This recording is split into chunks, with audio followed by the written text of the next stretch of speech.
My stepdaughter was scared to death. Okay, she wouldn't leave the house because there was something flying over our house. We thought it was the end of time. When I regained consciousness, I was on board of this, apparently on board the spacecraft, and I encountered two different types of beings. We have photographs, we have films, we have expert witnesses. What more do you want? We could prove that these objects exist. We're past the point of proving they exist. The question now is, why are they here and what do they want? Unidentified flying objects, UFOs. Are they spaceships from other worlds traveling through our galaxy? Or are they something else? So far, we cannot escape our own solar system. Our technology has placed man no further out than the moon. If we can't travel to them, can they be coming to us? The American government says no. Despite films like this, they say it's physically impossible, so they've closed all their official investigations of UFOs. That was a fallacy. 69, they claimed to the public that they closed the doors, and they didn't, because the document shows that they continued on gathering information. So that was an out-and-out lie. Under the Freedom of Information Act, some Americans petitioned the government for the release of top-secret UFO documents. These documents, they claim, suggest a cover-up, a cosmic Watergate. All we want to know is what's going on. We want the government to tell us the truth.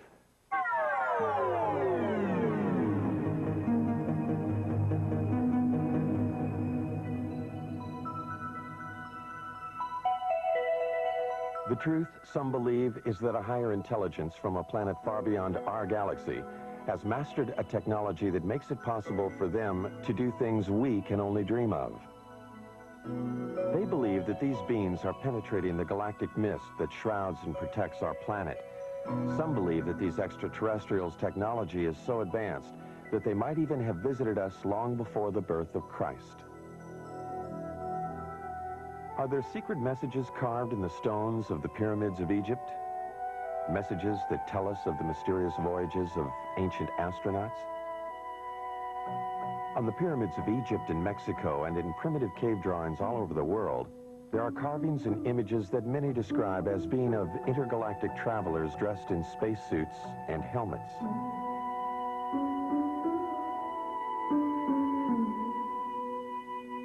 Early Romans wrote about flying shields, ancient Egyptians about circles of fire in the sky. Are these references and these drawings about spacemen or about the gods they worshipped in the heavens above?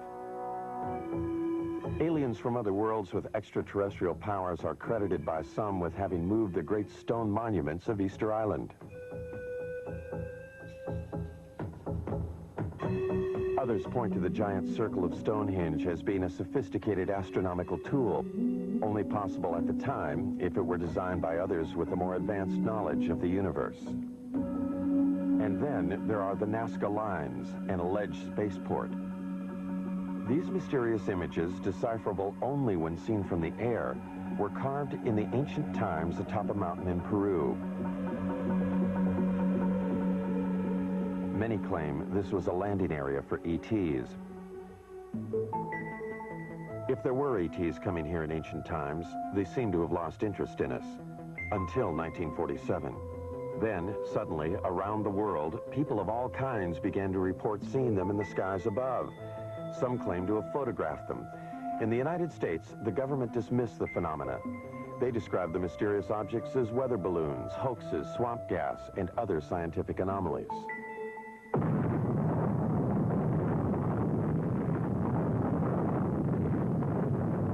World War II had just ended. A new age had begun at the Alamogordo Flats of New Mexico. The atomic bomb had unleashed an energy that some believed would take us beyond the stars. Reason enough, some say, for those higher intelligences who dwell in other worlds to return for a second look at us Earthlings. They would have to look beyond the shadows of our mushroom clouds. They would need to know what our universal intentions were. In the years after the war, Navy and Air Force pilots regularly reported sightings of UFOs. Repeatedly, these sightings were dismissed by the military. One pilot, Captain Thomas Mantell, radioed he was pursuing a UFO. The saucer-shaped craft, he said, was moving at speeds unknown to man. He pursued the craft until his own plane exploded in midair. The Navy investigated the crash and attributed the explosion to the pilots pushing his plane too high and too fast. Others said Mantell was a casualty of an extraterrestrial attack. UFO proponents charged a government cover-up, the first, they say, of many. UFO investigators allege that the government cover-up went into high gear with the Roswell, New Mexico incident in July 1947. Roswell was the site of an Army Air Force base 118 miles from the atomic testing grounds at Alamogordo and only 220 miles from Los Alamos, birthplace of the atomic bomb. On July 2nd, this rancher, Mac Brazel, saw something crash in a field outside town. Brazel died in 1963, having kept a pledge to the Air Force to keep secret the story of what really happened in this field. Brazel talked to only one person about those events, his son, Bill, now 60 years old. He told him that whatever crashed here was something he could not identify. According to my dad, there was a bad thunderstorm the night before. The next day, he was out on the ranch, and he found this debris. And he picked it all up in his pickup and was talking to people, and of course there was some talk about UFOs. He was going to Roswell, and as far as I know, he got in touch with the Sheriff's Department. They in turn called the Air Force. Then the Air Force got with Dad and swore him to secrecy, and they came out to the ranch and picked up this debris. Major Jesse Marcel, the chief intelligence officer at the base, was assigned the task of collecting the debris from the crash site. His selection for the job, UFO proponents say, is proof that the Air Force knew from the start that... With my knife. I found one piece of what looked like metal anyway. It was not flexible, but it was as thin as a foil in a pack of cigarettes. It was that thin. One of my boys told me, he said, there's something unusual here. He said, I tried to make a dent in this metal, and he says, you can't bend it. You can't make a mark on it. He says, I took a sledgehammer and whammed it. I put it on the ground and whammed it. The sledgehammer bounced off of it. When Major Marcel reported his findings to officials back at the base, they issued a startling press release. They had a flying saucer. The next day, Major Marcel was assigned to take the remains of the crashed objects to Wright Field in Ohio for further examination. However, the plane landed at Carswell Air Force Base in Fort Worth, Texas. General Alfred Ramey took one piece of the object off the plane and called a press conference. Then, Major Marcel was given different orders by Ramey. He was not to continue on to Wright Field. He told me not to say anything. He says, I'll handle it from now on. And that's exactly what he did. When he came out, he said, he told the press that was there, he said, that was nothing but a weather balloon, crashed weather balloon. Marcel, under orders not to say what he believed, only recently spoke out against the Air Force's revised story. It was definitely not a weather balloon. And it was an aircraft. So what it could have been, I wouldn't know. I still don't know. Mac Brazel, who had a rancher's knowledge of such things, told his son that, like Major Marcel, he knew the object was not a weather balloon. He said that's what the Air Force tried to make him believe, that it was a weather balloon. And he said, Bill, he said it was not a weather balloon. He said, I don't know what it was. But he said it was something altogether different and much bigger. If extraterrestrials are good. Philip Klass, a military expert, disagrees. The fact of the matter is that it was not a weather balloon as such. It used a weather balloon as a vehicle, But what it was is called a radar corner reflector. It's an object that is roughly hexagonal so that it can be tracked by radar. And no matter what angle this hexagonal thing is pointing, it always returns a strong radar echo. So the object was not a weather balloon as such, but it used a weather balloon to hoist it. If the object were only a weather balloon, UFO proponents say, then why did the Air Force pledge Mac Brazel to secrecy? And why did the Air Force pursue his son in the months that followed? Only 22 years old at the time, Bill could not help but be intrigued by his dad's discovery of the strange materials in this field. He searched for and found some remnants of the crashed object. And I was talking about it. I went into Corona, and I was sitting there in a beer joint, and of course, my friends was asking me if I'd found any more or anything like this, and I said, well, I'd picked up a few scraps, about a cigar box full, and somebody, I don't know, must have informed the Air Force, because first thing I know, I have visitors, and they say they'd like to have this material. And they didn't tell me they'd confiscate it. They just said, well, like we're going to have it one way or the other, you know. What Bill and his father found was taken to what is now called Wright-Patterson Air Force Base. Some believe, however, that much more was taken there. What they say is the actual shell of a spacecraft. This spacecraft, they allege, was struck by lightning, causing pieces of it to fall away into Mac Brazel's field. The craft itself, they say, crashed 78 miles away. The story has it that the spacecraft and the bodies of its alien crew members were then taken to Wright Field and stored in Hangar 18. Myth or fact? The Air Force denies the existence of craft or ET bodies. Nothing has surfaced in the Freedom of Information Act released top-secret government documents. Nothing to support what some claim is this actual photo of an ET's arm. The Air Force also denies the existence of Hangar 18 itself. Senator Barry Goldwater has written that he has tried to gain access to the legendary building. In letters to UFO proponents, Goldwater enigmatically says that he has given up trying to solve the mystery. Not because he's satisfied with what he hears, but because it's just impossible to get anything on it. Nuclear physicist Stanton Friedman, however, believes the evidence is there. There's just no question at all in my mind that a saucer did crash, that bodies were found by the government, that the saucer itself was picked up by the government and carted off for study.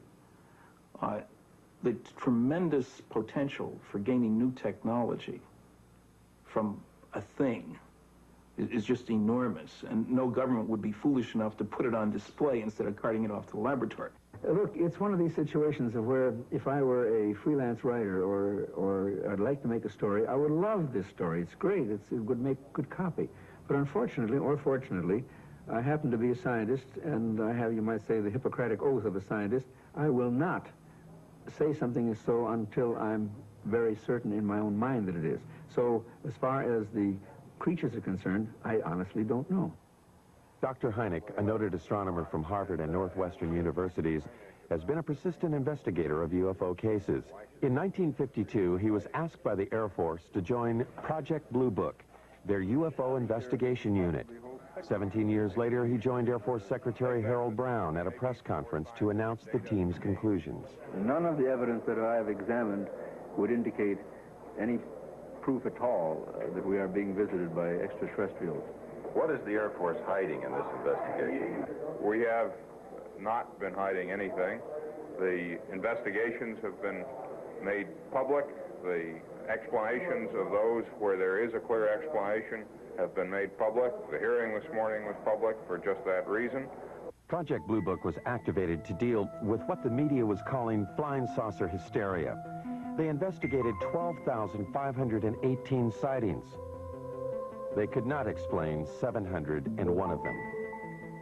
Doubts lingered long past the report's publication. Even supporters of the project's conclusions had to wonder about photographs like these. In a series of 3 pictures, one can judge relative size because of the car window, the telephone poles, and the highway. One can also speculate about the dirt being kicked up into the air. Dr. Hynek, the leading scientist on the Blue Book panel, began to have doubts. He personally went to Brazil to talk to the man who took these pictures. He discussed the matters with the president of Brazil and with photo analysts on both continents. By 1973, he had completely reevaluated his Blue Book experiences. He now became a critic of the investigation and an advocate for more UFO study. I was there at Blue Book, and I know the job they had. They were told not to excite the public. Don't rock the boat. And I saw it in my own eyes happen that whenever a case happened that they could explain, which is quite a few, they made point of that and let that out to the media. Things that the cases that were very difficult to explain, they would jump handsprings to keep the media away from it. For they had a job to do, to, whether rightfully or wrongly, to keep the public from getting excited. Hynek's concession that it was possible that extraterrestrials were visiting us raised the UFO debate to another level. A major establishment astronomer and a man trusted by the Air Force was now saying that intergalactic spacecraft could be traveling through our solar system. His pronouncements caused scientists who might otherwise have stayed out of the UFO debate to enter it. They called Hynek's proposition fantasy. But if we just think of our own galaxy, you know, it's 100,000 light years across. That means to travel from one side of that galaxy to another side, to the other extreme edge, would take you 100,000 years if you traveled at the speed of light. Now, there's very good evidence that nothing travels faster than the speed of light. I mean, it seems to be the ultimate speed limit in the universe. If, however,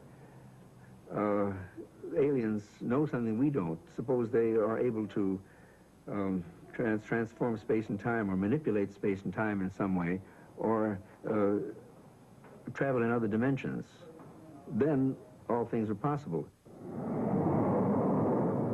As man has entered the space age, the concept that all things are possible has indeed become part of a new way of thinking.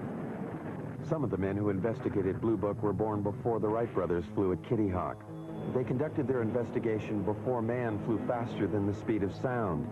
Even the men who flew our space missions concede unusual experiences that they cannot explain. Astronauts like James McDivitt on Gemini 4 and Ed White have reported seeing unidentified flying objects in space. Pete Conrad on Gemini 11 in 1966 is another of the 11 astronauts who have seen UFOs on NASA space flights. Some of these objects the astronauts saw were photographed. NASA has called some of these sun flares or space debris. Some are still labeled unidentified.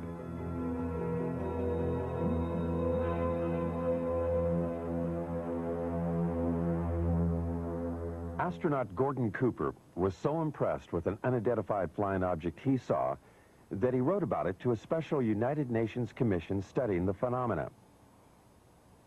He wrote, "I believe these extraterrestrial vehicles and their crews are visiting this planet from other planets, which obviously are a lot more technically advanced than we are here on Earth." Recently, Cooper reversed himself. He does not now believe that what he saw was an extraterrestrial spacecraft. Another of the original Mercury 7 astronauts, however, has not changed his mind about what he saw on a test pilot flight in 1952. Deke Slayton. As I closed on this thing, well, it looked like a weather balloon, and that's what I presumed it was. And I had plenty of gas and time, so I decided I'd just come back around and make a pass on it. And I got around where I should have been coming back on this thing. All of a sudden, it didn't look like a balloon anymore. It looked like a saucer sitting on edge, about a 45-degree angle. I didn't have any gun camera film on board, unfortunately, or I'd have shot some pictures of it. And about that time, I guess whatever it was, for whatever reason, just took off climbing at about a 45-degree angle and just accelerated and disappeared. And I obviously couldn't follow it with an old piston engine fighter. So I turned around and went home. Some UFO observers, however, have had camera and film on hand at the critical moment. This footage was shot from a helicopter off Catalina Island in 1966. Some say this is a single-wing aircraft. This film was shot by the coach of the Great Falls, Montana minor league baseball team in 1950. The Air Force says it is a picture of two aircraft. This film was shot by a newsreel unit in Guatemala in 1976. Some say this is also an aircraft.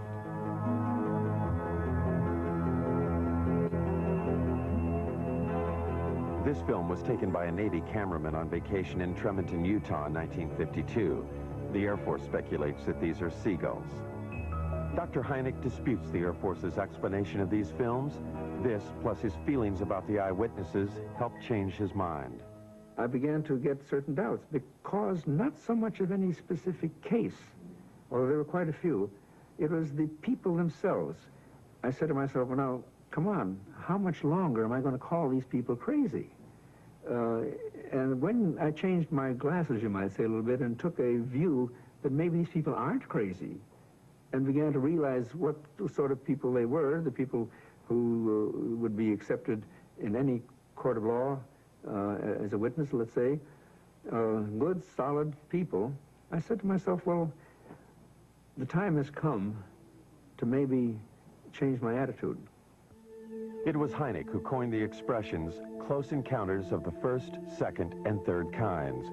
A close encounter of the first kind is one that centers upon a visual sighting. Hynek investigated first-kind encounters in 1983 in New York State. Local residents and commuters just 40 miles from New York City had been reporting sightings of an unusual object in the night skies for over a year and a half.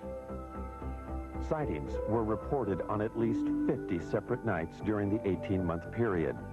Over 9,000 eyewitnesses, lawyers, teachers, CPAs, advertising executives, nurses, and factory workers reported seeing the unidentified phenomena. Newspapers and television almost weekly carried reports of the sightings. From different places throughout the area, eyewitnesses all reported seeing the same thing. I looked up, and right over my head, virtually, and it wasn't far off, it was right over my head and very still, there was a rim of lights in the shape of a triangle. It was just a tremendous object. It was anywhere from wingtip to wingtip, about 50 or 60 yards. These were very, very unusual lights. I've never seen anything like it in my life, and so I pulled my car over and I had to take a look. I mean, he would drive down the road and look up in the sky. Some people, like Bob and Lori Pozzioli, were determined to film the object. And then one night, he spotted this one round object. And that's when he called me, and he said, quick, let's get the camera. And we did. Oh, good God. I don't know. Not playing. I'm going to tell you something, honey. I don't know what the hell it is. It's rotating.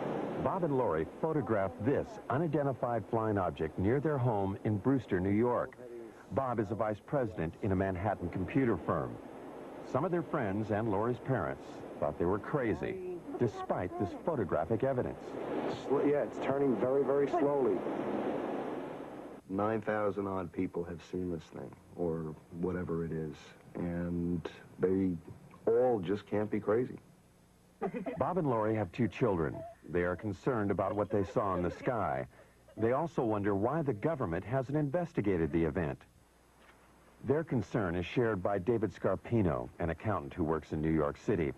Scarpino, a family man, has publicly called for a government investigation.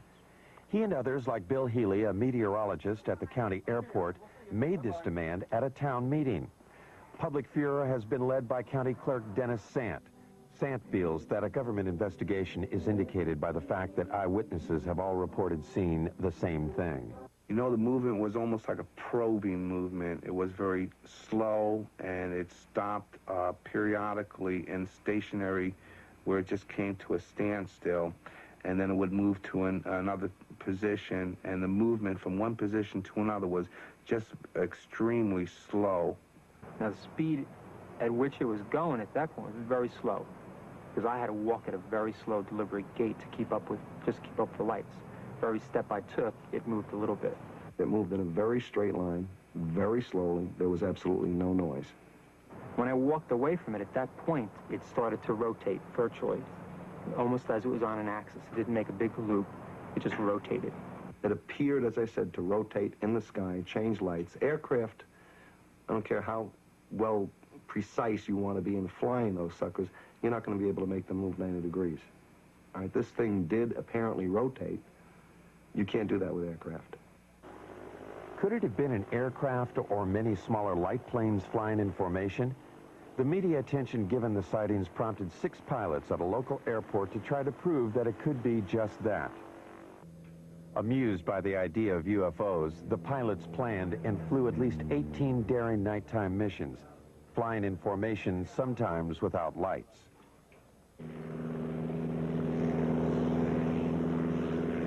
This hoax fooled at least some of the eyewitnesses, but not Bob and Lori. They claimed that in addition to photographing the UFO, they also videotaped the light airplanes as they enacted their hoax. There are 6, and the lead one has his 3 lights on. Everybody else only has 2. Did you hear the engines? Some UFO investigators agree that many of the reported sightings were probably of the hoax. But some eyewitnesses, they say, were clearly able to differentiate between the hoax and the unidentified object. As it was coming over, there was a star in the sky, and as the lead light went under that star, right behind it, you could still see the star, which meant it was not a solid object. And as it was going overhead, you did hear engines. All right, now, what kind of aircraft engines, I don't know, but you did hear aircraft engine noise. Engine noise, different lights, and different flying movements, UFO proponents say, clearly make the airplanes IFOs, identified flying objects. But this object, or objects, remains unidentified for many. Some eyewitnesses refuse to accept the possibility that these are also the lights of the airplanes. I know what it wasn't. It wasn't an ultralight. It wasn't a blimp. It wasn't gas. No one's tried to tell me what it was, but I know what it wasn't. Investigators have subjected the videotape images of the hoax and the unidentified lights to various computer analyses. By digitalization of the images, they hope to be able to determine if the area between the lights of the UFO was solid, indicating one craft. The airplanes, they hope, would show night sky in the center of the lights. Physicist Al Hibbs. Pictures like this, night sky, a few lights, taken with a television camera that was perhaps being moved, not deliberately, but accidentally while I was taking the pictures. There's really nothing you can say about these things. In one case, a very good explanation is offered, and I see no reason to disbelieve it. In the other case, there's no explanation. I certainly can't offer one. I would love it if some UFOs were extraterrestrial objects being piloted by extraterrestrial beings. I think that'd be the most marvelous discovery of the history of man. I'd love to have that be true. So I'm not going to say that foreign objects, artifacts made by intelligent creatures in the solar system, I'm not going to say that's preposterous. I'm going to say it is so unusual, so immensely important, that I'm not going to assign any sightings like this to that phenomenon without a lot more data. Insufficient data, the object remains unidentified. For government officials, therefore, it is of no consequence. But for the New York eyewitnesses, the question of what it is remains. They find the government's apparent lack of interest puzzling. The government didn't come to me as a rational individual. As an accountant, I like concrete things. I like evidence. For them to say that I didn't see anything without really talking to me and investigating it means that they were trying to hide something. And that was my feeling from the very beginning. They know something, okay? They know something. Either they know that there's something up there, and they want to investigate it themselves and don't want other people trying to handle it, or they're doing something. But if they're doing something, then let people know about it.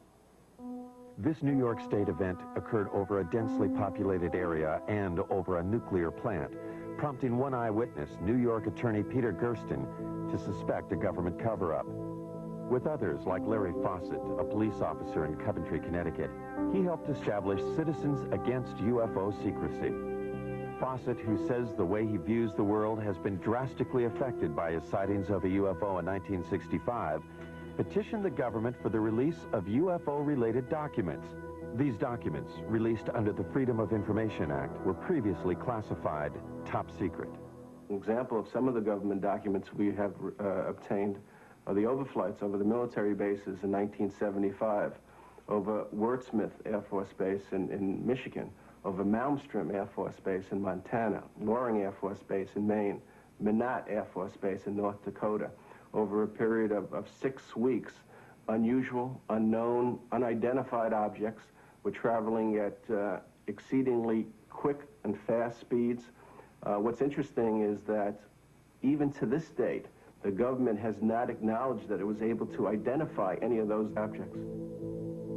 The documents do state that there were confirmed sightings at all 4 bases in October and November 1975. The first sighting was at Loring Air Force Base in Maine. Loring, like the other bases, was a Strategic Air Command installation. The documents do not state, however, that these objects were alien spacecraft. They do state that the military reaction was swift and concerned. At Loring, there were 2 separate events. Something unidentified appeared in the night sky above the weapons storage area. Larry Fawcett, having learned of the event in the released documents, investigated. Military people and guards in and around the weapons storage areas began to report lights hovering or landing within the weapons storage areas. Military people would respond to the area only to see the lights go out and the object disappear and then reappear over the runway. It's described as football-shaped, the length of maybe 2 or 3 vehicles, cars, if you will. The witness telling us that there are shimmerings of heat as you would see off a desert scene in a movie. When we questioned the individual, could it have been an aircraft? Could it have been a helicopter? The military person, and I'll give you his name, Steve Eichner, telling us, no, I know what helicopters look like. I've been around aircraft. I work on aircraft. This is something I've never seen before. The official records, which I quote in my book, indicate that on the first night, it certainly was a helicopter. It was described as a helicopter. Now, if the officers on the base, experienced pilots, if they don't know a helicopter, and we have to depend on some GI who's not a pilot, who comes forward not at the time, but years later, he claims to have been there and claims it was not a helicopter. Again, let's go on the official records. It is the official records that Fawcett uses to substantiate his claim that helicopters could not be the explanation. The military response at all 4 bases, he says, was too dramatic. From our documentation, we know of pursuits that occurred, scrambling of aircraft from Loring Air Force Base, and the chases went up into the Canadian territory, if you will, only to be lost around New Brunswick somewhere up in that area.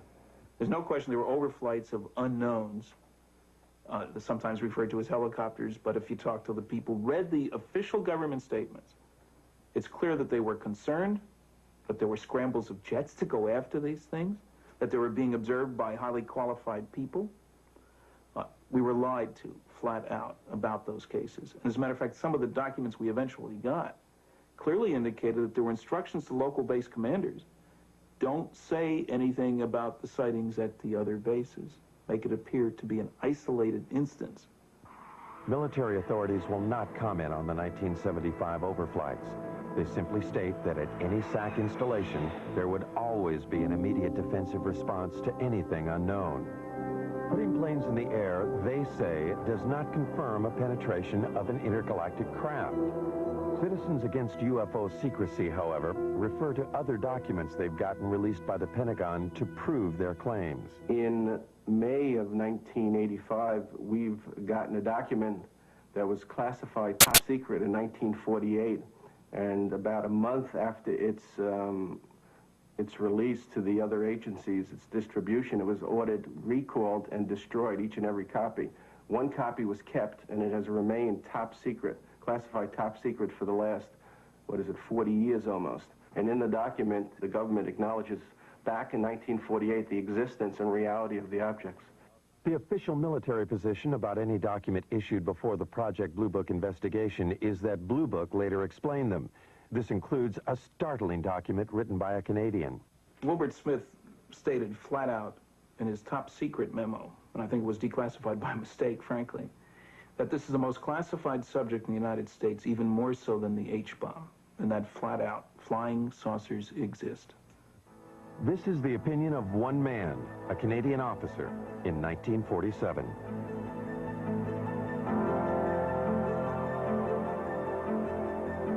For proof that flying saucers do exist, some critics demand more than just the accounts of those who have had close encounters of the first kind, visual sightings. Even when first-kind encounters are reinforced by photographs, they fail to satisfy the need for physical evidence. This woman claims that she has had a close encounter of the second kind. A second-kind encounter is defined by its having physical evidence. Vicki Landrum, along with her grandson Kobe Lee, alleges that they, along with Betty Cash, were on their way home from a bingo game when they encountered something they had never seen before.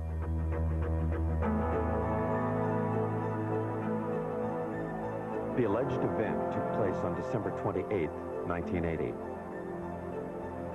Vicki and Colby were driving in Betty's car on Highway 1485, 30 miles from the Houston airport, and only 37 miles from NASA's American Space Headquarters. Kobe Lee saw a light, and he kept asking us what the light was. And he kept pulling my face around and asking me, "Mama, what is it?" And I said, "Honey, I don't know." And Betty said, "I believe it's getting closer." And I says, "Well, it kind of looks like it," but we had no idea that we were going to get hurt. I would say within an instant or so, all of us noticed it because it lit up the entire sky. There was no way you could have missed it. It looked like the woods were being set on fire. And inside the car, it was so hot till my handprint is yet on the dashboard of Betty's car. They got out on their side of the car. I stepped out on mine. I stood behind the car door for just a second or so, and I walked toward the front of the automobile. I stood there for just a short time, I don't know how long, trying to see what I could figure this object out to be. It was diamond-shaped. It didn't mean it was sharp up here and sharp down here. It was kind of round, and the fire come out the bottom of it. But here was this huge object and flames shooting from it. And they weren't just small flames. They were gushing from it. And Kobe was hanging on to me. And he was trying to get, he started pulling away from me, and I pushed him back in the car, and I got inside the car and put my arm around him and hugged him up real close to me. We thought it was the end of time. I says, Kobe, don't be afraid. I said, if you see a man, it'll be Jesus. And I said, he'll come to carry us to a better place. He will not hurt you. It was just burning. It was just too much heat. I could not tolerate it. So Vicki screamed and begged for me to get back in the car. Well, I did, but I had to use the end of my leather jacket in order to open my car door to get back in. That's just how hot it was. And when the object lifted and slowly moved over to the right of us, her and Kobe saw some helicopters. There were so many of them, it sounded like a tornado. And we counted 23. I counted 22, really. But Kobe said, there's one more. And I said, yeah, baby, that makes 23. And there were helicopters on both sides and also over the top of the object, or like they were trying to hem it in. The only apparent proof the women have for what happened to them is the illness they claim they suffered as a result of the encounter. It is the record of these illnesses that made this an encounter of the second kind. My eyes were burned so till they would swell and they were tearing till I could lay down at night, and the next morning my pillow would be completely wet, and I couldn't hardly see anything. Vicki was treated for burns, and she and Colby Lee suffered long periods of nausea. Betty Cash was hospitalized immediately after the event. She suffered severe hair loss and was also treated for burns and nausea. Since then, she has been hospitalized several times. It was the first time that I went into the hospital, they were treating us as burns. But then, after they found out really what had happened, then they started treating us as radioactive burns. And since, I have had cancer. Betty's hospital records do not explicitly state that she was treated for radioactive burns. They do state, however, that she exhibited the symptoms similar to someone who might have been exposed to a radioactive element. Betty further maintains that she had no cancer history previous to the alleged encounter. Her records do confirm, however, that she does now have the disease. No, I'm not well, by no means. I wish, I pray, that I could be. With the help of Peter Gersten, the New York attorney for Citizens Against UFO Secrecy, the two women have sued the government to find out what it was they encountered that night. Was it a UFO, or an American weapon gone awry, or something else? I believe the story is a hoax. There is absolutely no evidence. The women's story is supported only by the claim of Betty Cash that she had serious health problems after the alleged incident. From my review of the Cash Landrum case, I would say that there's no question that an event took place, that those people were near something that was emitting radiation. I don't think it was an alien spacecraft, frankly. I think it was a nuclear-powered aircraft. That's why all the helicopters, it's standard practice if there's a classified system around. There are guys ready to go there to keep somebody else from getting that should it crash. The facts are that the U.S. Defense Department investigated. They could not locate 22 twin-rotor helicopters that could possibly have been flying in that area. And in fact, as Colonel Cern, who made the investigation, told me, he said, Phil, this occurred over the Christmas-New Year's holiday. He said, you couldn't get that many helicopters. You couldn't get a military operation into the air over the Christmas-New Year's holiday unless the nation was at war. The object was there. It existed. There's no question about that. What's interesting is that for the first time, the government has suggested that it wasn't theirs, that it was possibly a true UFO. And nowhere has the government ever admitted, other than this basic document that we've gotten from 1948, that UFOs exist. I love this country and for all it stands for, but I wish they would tell us the truth. If extraterrestrials are coming here, what do they want? Are they coming here just to observe us, or are they making actual contact with some of us? Contact with an alien is what Dr. Hynek calls, and what Steven Spielberg has celebrated in the movies, as a close encounter of the third kind. Charlie Hickson says he's had such an encounter. These things, evidently, they're coming from another world somewhere. I don't know what message they have for us or what they intend to help us, but certainly they're not going to harm us because they didn't harm me. Charlie Hickson's alleged abduction aboard a UFO in 1973 followed the story of Betty and Barney Hill's abduction in Exeter, New Hampshire in 1961. A most recent claim of a close encounter of the third kind occurred not in the backwaters of Mississippi, but in the heart of New York City. Rosemary Osnato. Suddenly I hesitated, or I couldn't seem to put the key in the door. And I just turned around and wanted to go up to the roof. And this seemed rather odd because you just don't do that in New York. You don't go up on the roof at 1 o'clock in the morning. It's just not something you do. And yet I was doing it. And there seemed to be a very bright light that was shining in the hallway. And I thought this was moonlight at first, you know, and apparently it wasn't moonlight because when I got up there, there was a very bright light up on the roof. And then it went out for a few seconds. And then it came back on again. And I was just lifted, physically lifted, in that beam of light. When I got into the craft, I was led by a group of, I guess, more than one, group of grayish-skinned, small men or women, I don't know what they were, but large eyes, thin, frail, and they communicated telepathically. 19-year-old Travis Walton of Snowflake, Arizona, claims he encountered similar aliens in 1975. Walton was, in his words, zapped by a blue light when the spaceship appeared when he was working in the forest. When I regained consciousness, I was on board of this, apparently on board this spacecraft, and I encountered two different types of beings. The first type of creature I saw was about 5 feet tall. They were very white-looking. Their skin was very pale, and they didn't have any hair on their heads, and they had enormous eyes.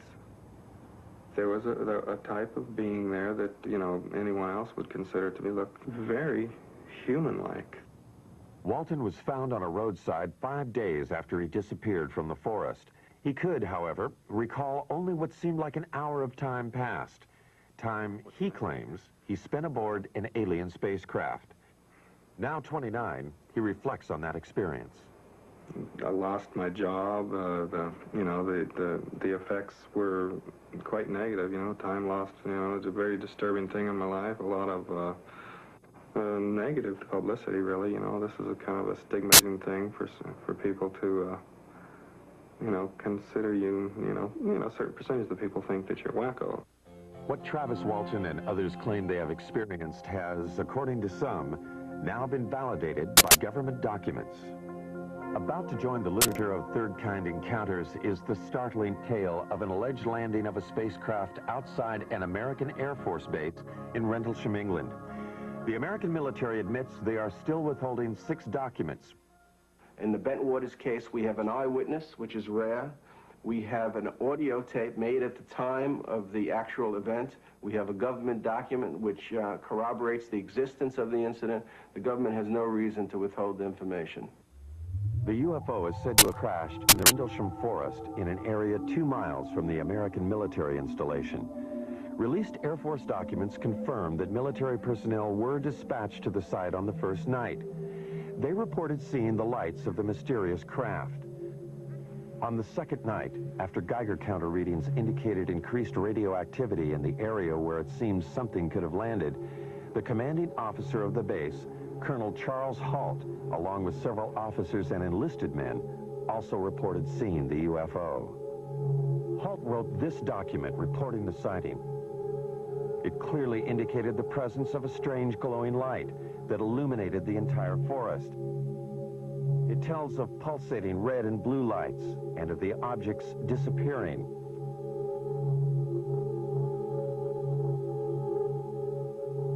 Colonel Halt also made this tape recording at the time of the second incident. Okay, here he comes from the south. He's coming toward us now. Down observing what appears to be a beam coming down to the ground. This is unreal.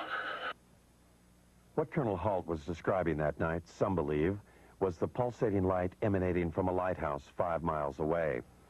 Those who believe that it could not have been the lighthouse quickly point out that Halt's report indicates lights of different colors.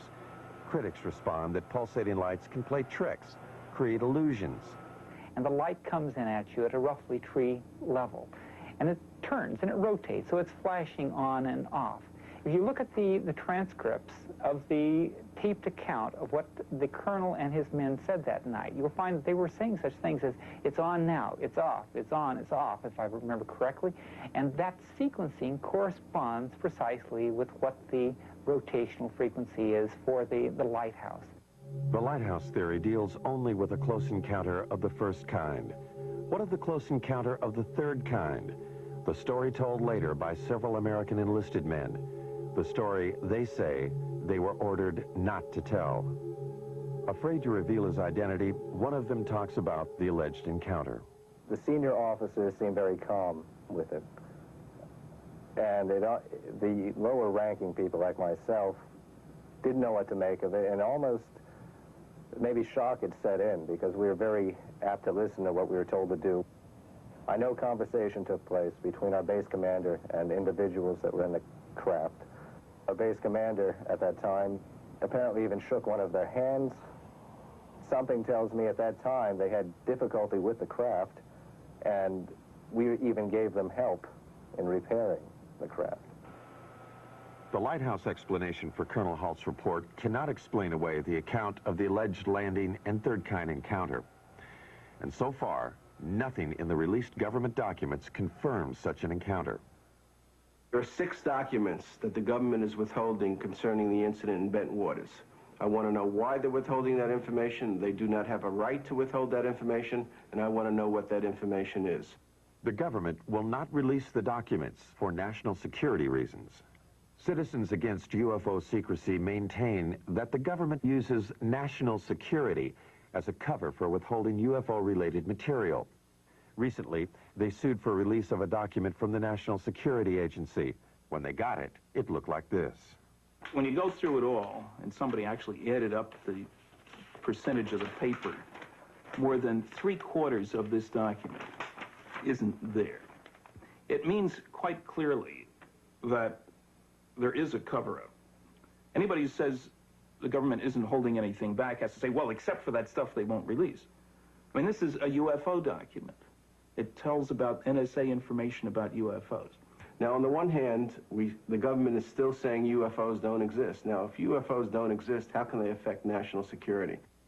The government maintains that what is in the censored and unreleased documents is information that does not support the existence of extraterrestrials, but rather information that, if released, would compromise our own intelligence network.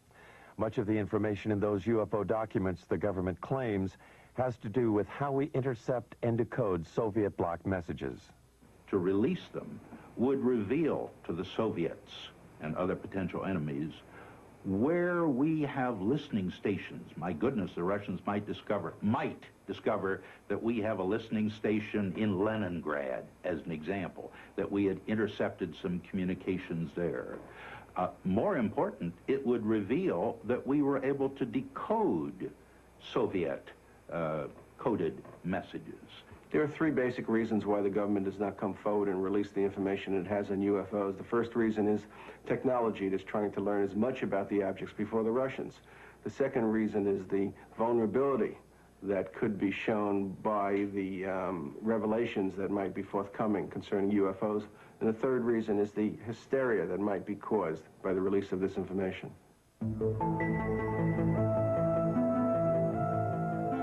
Are these spaceships from other worlds?